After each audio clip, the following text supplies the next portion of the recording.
आपने लगाने की बात कही है, किस तरह की इसकी खासियत रहेगी और क्या हिमाचल की सभी सड़कों पर इस तरह के लगाया जाएगा? देखिए, जब से मैंने डिपार्टमेंट को टेक ओवर किया है, बढ़ते हुए कार एक्सीडेंट्स, दुर्घटनाएं हमारे लिए एक चिंता का विषय है और इसके लिए समय समय पर हम पुलिस विभाग के साथ भी जॉइंट बैठक समय समय पर कर रहे हैं।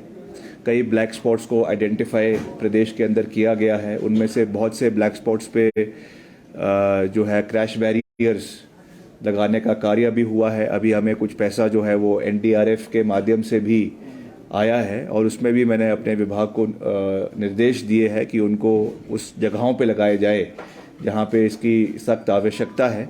मगर तब भी ये सारे के सारे ब्लैक स्पॉट्स को कवर नहीं कर सकता है और बहुत सी ऐसी जगहें अभी भी है जहाँ पर पर्टिकुलरली हायर एरियाज़ में, ट्राइबल एरियाज़ में या जो बहुत दूर दराज के इलाके हैं जहाँ पे हार्ड स्ट्राटा है, वहाँ पे बहुत से एक्सीडेंट्स अभी भी हमको देखने को मिल रहे हैं। कई बसों में पूरे के पूरे परिवार जो है दुर्घटनाग्रस्त हो जाते हैं, उनकी जान चले जाती है। ये हमारे लिए एक बहुत चिंता का विषय है और इसमें हमको नई टेक्नोलॉजीज़ जो वर्ल्ड ओवर इस्तेमाल की जा रही है उसको प्रदेश में हमने इम्प्लीमेंट करने का हम प्रयास कर रहे हैं।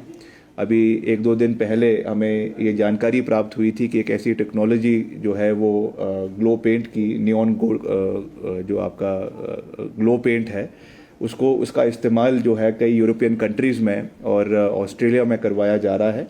तो उसके लिए मैंने अभी शुरुआती तौर पे अपने विभाग को लिखा है कि इसका प्रोक्योरमेंट करवाया जाए और कुछ एरियाज़ खास करके जहाँ पे बहुत धुंध होती है मॉनसून्स में, क्योंकि कई किलोमीटर ऐसे होते हैं जहाँ पे आपको सड़कें ढंग से नज़र नहीं आती है। फॉर एग्जांपल हमारा जो शोगी का स्ट्रेच है, जब हम शिमला से आते हैं तो वहाँ पर भी कई दुर्घटनाएं जो है वो बरसातों के मौसम में होती है। तो उसमें ये बहुत जो है वो उपयोगी हो सकता है। इसलिए इसके लिए हम प्रयास कर रहे हैं। क्रैश बैरियर्स तो हम लगाएंगे ही जगह जगह पे और वाइडनिंग भी उन एरियाज़ की जहाँ पे जो आइडेंटिफाइड एरियाज़ है उनकी वाइडनिंग करने का भी प्रयास कर रहे हैं। मगर ये एक नई प्रक्रिया है, एक नया ख्याल है कि हम जहाँ पे बहुत धुंध होती है या जिन एरियाज़ में नाइट ड्राइविंग के लिए आपके जो ड्राइवर्स है उनको सुविधा देने के लिए नाइट जो है ग्लो पेंट लगाने का कार्य करेंगे। तो उसके लिए हमने डिपार्टमेंट को निर्देश दे दिए हैं। इसका शुरुआती तौर पे कुछ सड़कों पे इसका हम प्रयोग करेंगे और फिर एज एंड व्हेन जहाँ पे इसकी डिमांड होगी, जहाँ पे लगेगा कि ये और एरियाज़ में लगाया जा सकता है, उस तरीके से हम इसको प्रदेश की और जगहों में भी इम्प्लीमेंट करने का प्रयास करेंगे। मगर सबसे पहला अभी जो हमारा सबसे बड़ी प्राथमिकता है वो प्रदेश की जो ख़राब सड़कें हैं, खस्ता हाल जिस एरियाज़ का है, उनको ठीक करने का है। तो उस पर मैं लगातार विभाग के साथ बैठक कर रहा हूँ और मुझे खुशी भी है कि अभी कई अलग अलग स्कीम्स के अंतर्गत काफ़ी पैसा प्रदेश सरकार को आया है, हमारे विभाग को आया है। PMJSY के अंदर अभी इंसेंटिव का अच्छे जो मापदंड हमने तय किए हैं उसके मार्फत हमें करीबन 37 करोड़ रुपए उसका इंसेंटिव में मिला है। नाबार्ड में भी अभी हमारी जो है जो पहली किश्त आई है इस वित्तीय वर्ष की, उसमें भी हमें करीबन 102 करोड़ रुपए मिला है और भी हम मेंटेनेंस के लिए या और हेड्स में हम केंद्र सरकार से भी समय समय पर सहयोग की आवश्यकता अनुसार जो है वो उनसे भी सहयोग मांगेंगे। तो हमारा यही अभी प्राथमिकता रहेगी जो बनी हुई सड़कें हैं उनका रखरखाव भी हो और पॉट होल्स को बढ़ा जाए। ये मेरी सबसे बड़ी प्राथमिकता है। अभी मैंने कहा भी है, मीडिया के माध्यम से भी कहा है, आज फिर से इस बात को दोहरा रहा हूँ कि जब अभी हमारा सत्र ख़त्म हो जाएगा उसके बाद मैं खुद जो है कई जो हमारे दूर दराज के इलाके हैं, दुर्गम क्षेत्र है, वहाँ का दौरा करेंगे और जो वहाँ की सड़कों की खस्ता हाल है उसके लिए मौके पर जो है उसको ठीक करने के सख्त निर्देश जो है वो विभाग को दिए जाएंगे और कोई भी कुताही उसमें चाहे विभाग की ओर से चाहे ठेकेदार की ओर से उसको हम बर्दाश्त नहीं करेंगे। सर, एक दूसरा अभी एक मामला है कि आपने एक सवाल उठाया कि इतिहास को बदला जा रहा है कि जो CBSE का जो सिलेबस है उसमें बदलाव किया जा रहा है। क्या ये नहीं है जो केंद्र सरकार पूर्व के नहीं वो तो उसको बदलने की कोशिश कर रही है? देखिए, आज का एक बहुत ही लीडिंग अखबार में इंडियन एक्सप्रेस में ये खबर आई है कि किस तरीके से जो एजुकेशन बोर्ड है, central board of secondary education CBSE, वो किस तरीके से जो है वो हमारे एजुकेशन सिस्टम से छेड़छाड़ कर रहा है। मैं इस हक में भी हूँ कि जो हमारा गौरवमयी इतिहास है, हमारा कल्चर है, हमारा हज़ारों साल पुराना हमारा इतिहास है, उसको दिखाया जाना चाहिए, उसको इतिहास में पढ़ाया जाना चाहिए, उसमें कोई दो राय नहीं है, हम उसके पूरे समर्थन में हैं। मगर जो इवेंट्स हुए हुए हैं, आप उनको इतिहास से मिटा दें, आप उनको टेक्स्ट बुक से मिटा दें, इससे वो चीज़ें बदलने वाली नहीं हैं। ये एक कड़वा सत्य है कि भारत के तत्कालीन गृह मंत्री स्वर्गीय सरदार पटेल ने आरएसएस को बैन किया था, ये सत्य है। ये कितनी भी कोशिश कर ले उस सत्य को मिटाने की, ये कितनी भी कोशिश कर ले उसको टेक्स्ट बुक से हटाने की, मगर जो इतिहास है वो रहेगा। तो इसलिए मैं यही कहना चाहता हूँ कि इस तरीके से इतिहास से छेड़छाड़ करने वाले आने वाले समय में खुद इतिहास बन जाते हैं। इसलिए इस तरीके के उनको कार्य करने की आवश्यकता नहीं है। और हिमाचल में भी ये चीज़ें समय समय पर करने का प्रयास किया गया था।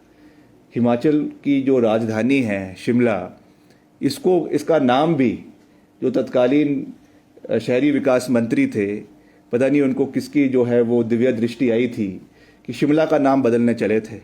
आज जो है मैं कोई इस पर टीका टिप्पणी नहीं करना चाहूँगा, मगर जिस तरीके से नाम बदलने की प्रथा देश में चली हुई है, उसको शिमला में भी लाने की कोशिश कर रहे थे। ये भी बहुत दुर्भाग्यपूर्ण है। जो हमारा इतिहास है, जो हमारा सदियों से चलता हुआ इतिहास है, उसको हमें संजो कर रखना है।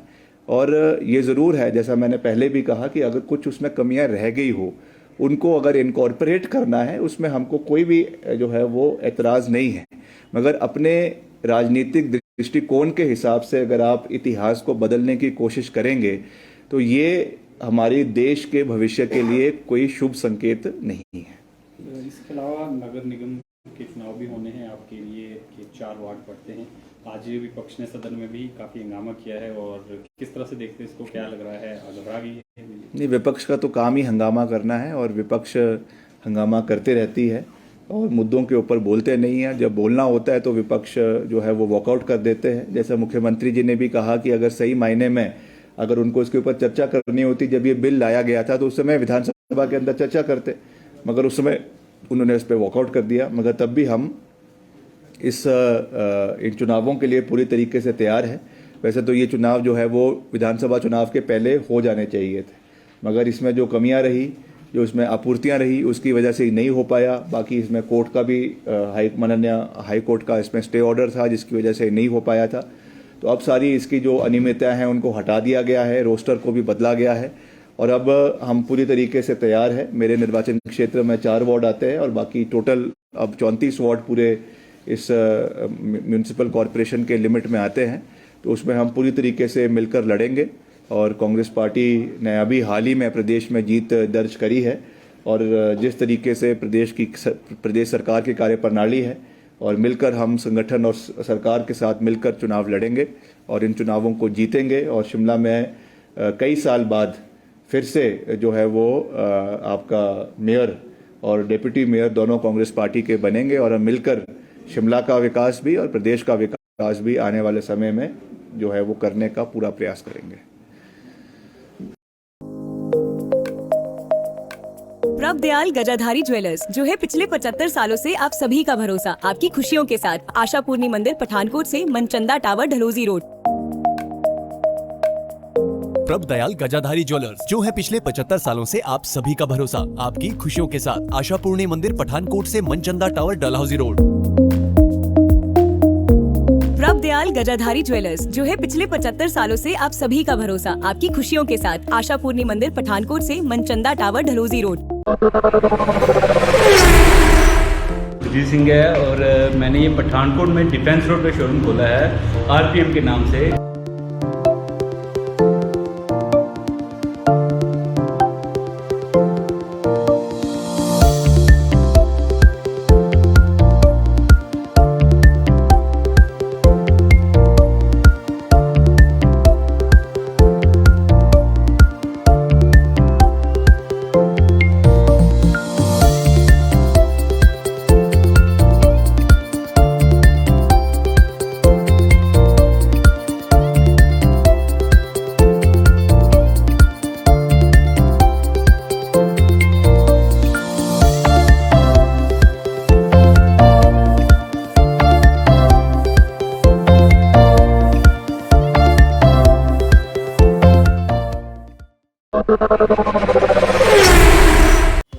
We at St. Thomas Senior Secondary School offer supportive and inspirational environment for young inquiring minds to learn and grow with us. Our passion for learning means we achieve more than outstanding results. We strive to build confident and creative thinkers and aim at delivering an education that is truly relevant to their future. We aim at inspiring our students to dream more, learn more, do more, and become more in their respective journey of life.